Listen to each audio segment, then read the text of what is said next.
اے مسلمانا د قبر شپه هیره نه کې که د هر څونه عمر زیات سي خو بیا به هم د قبر شپه راځي.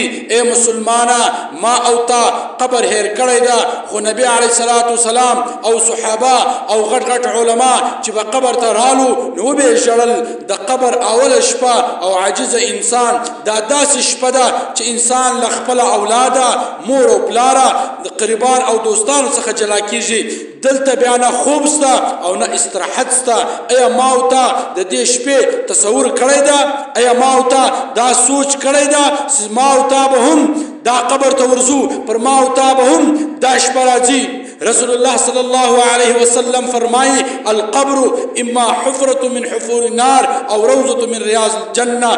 رسول الله صلی الله علیه وسلم فرمایي قبر وکنده ده د اور، قبر وکنده د اور ده او یا باغچه ده د باغچو څخه د جنت. نو ای مسلمانا د قبر شپه هیره نه کې.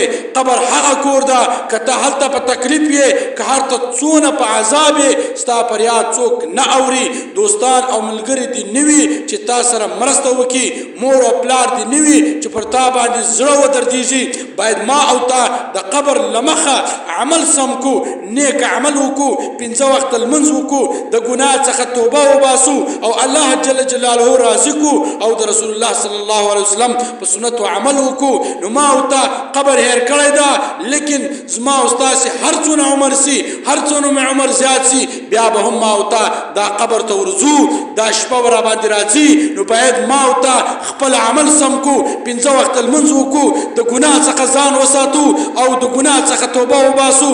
نو باید ما او تا الله ته په زړه سو، الله راضي کو، د رسول الله صلی الله علیه وسلم په سنت عمل وکړو. بیا به زما او ستا دا شپه چې کله راسي په قبر کې بیا پر ما او ته اسانه وي.